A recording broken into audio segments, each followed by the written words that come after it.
Good morning, সুপ্রভাত জানাচ্ছি ত্রিপুরার সকল চাকরিপ্রত্যাশী ভাই বোনদেরকে। বিশেষ করে যাদের জন্য আজকের দিনটা ঐতিহাসিক, যাদের মুখে আজকে হাসির একটা নতুন অধ্যায় রচিত হবে, যারা আজকে হাতে হলুদ খাম পাবে, যাদের আজকে স্বপ্ন পূরণ হবে, আমাদের ত্রিপুরা পুলিশ কনস্টেবল ছোটো ভাই বোনেরা যারা আজকে চাকরির অফার গ্রহণ করবে। সত্যি এই দিনটার জন্য অনেক দিন, অনেক বছর যাবৎ সবাই ওয়েট করছে।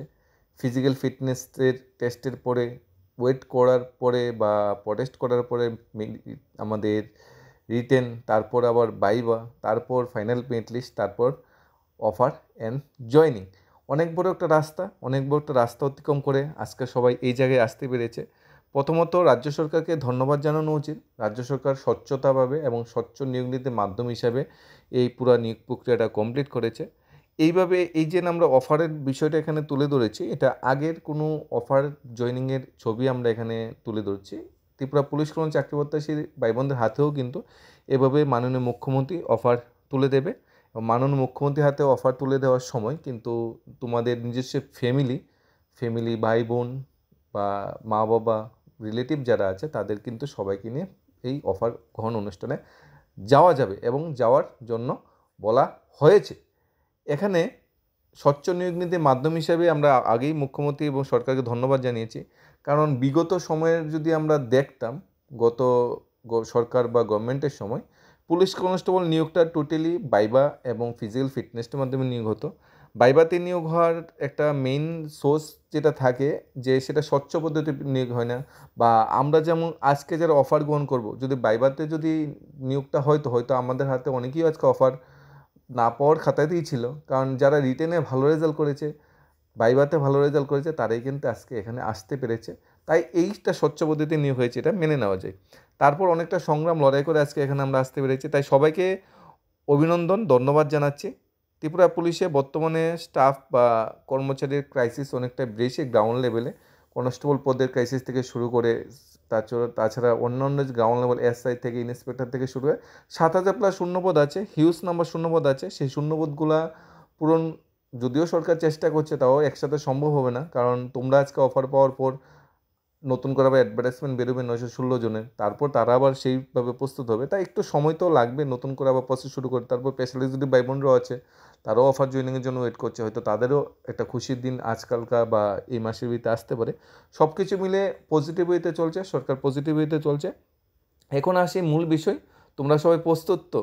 আশা করছি তারা দূর দূরান্ত থেকে মানে বাড়ি, তারা অলরেডি গতকালকেই তোমরা চলে এসেছো আর আজকে সবাই প্রস্তুত হচ্ছ আসার জন্য। তোমাদের প্রতি বেস্ট অফ লাক থাকবে। তোমরা আসার আগে অবশ্যই ঠাকুরের প্রণাম বা তোমাদের যে দেবতা আছে বা তোমাদের যে ধর্ম অনুযায়ী তোমাদের শ্রদ্ধেয়, সেই প্রণাম অবশ্যই জানাবে।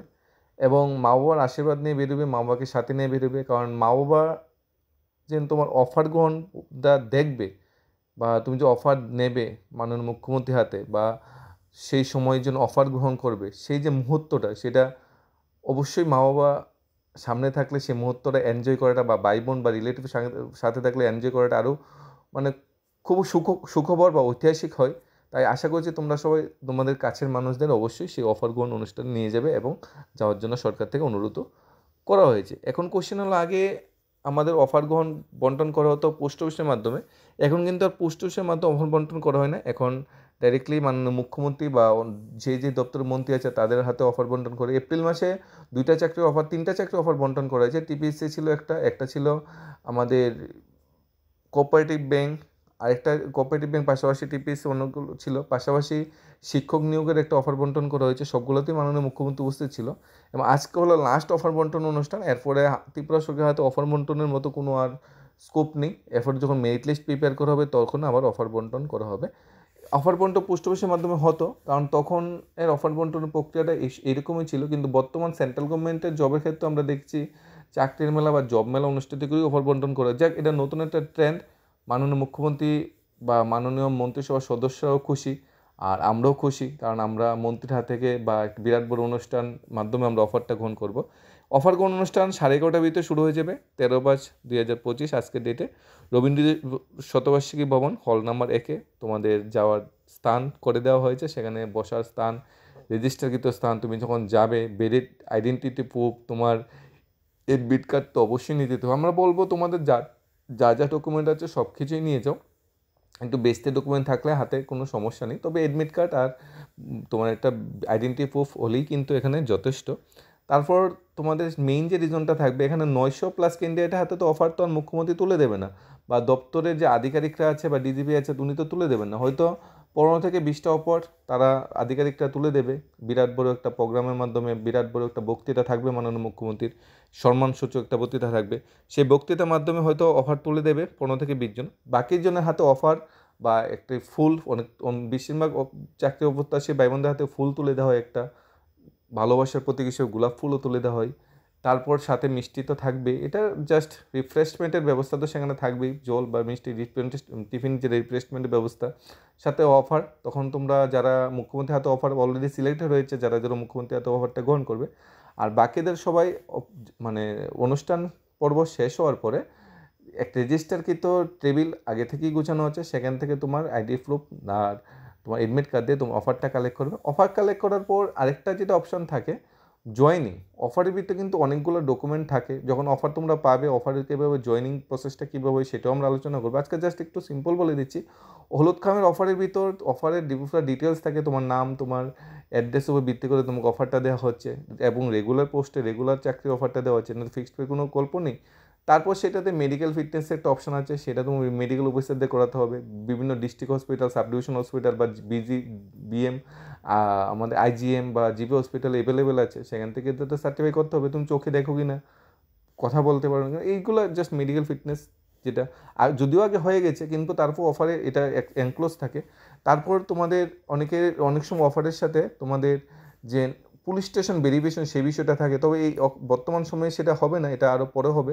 আর তোমরা তো ত্রিপুরা পুলিশেই চাকরি পাচ্ছ, তোমাদের ভেরিফিকেশন তো সেখান থেকেই আপনি হয়ে যাবে, সে বিষয়ে সমস্যা নেই। গেজেট অফিসার সই থাকে, তোমার পুরো ডিটেলস যারা নথারি আছে তা দিতে হবে, তোমার ডেট অফ বার্থ প্রমাণ থেকে শুরু সমস্ত এডুকেশনাল কোয়ালিফিকেশন এসসি/এসটি সার্টিফিকেট সেটা তোমার সেখানে এনক্লোজ করে দিতে হবে। এনক্লোজ করে একটা নির্দিষ্ট ডেট থাকবে, পার্টিকুলার ডেটের ভিতরে, ধরো মে মাসে তোমরা 13 থেকে অফার গ্রহণ করলে 20 তারিখের ভিতরে হয়তো ডেট দেওয়া হলো অফারগুলো সবগুলো জমা দেওয়ার জন্য। অফার জমা দেওয়ার পরে তোমাদের জয়েনিং দেওয়া হবে। জয়েনিং কিন্তু সচরাচর অফারের সাথে দেওয়া হয় না।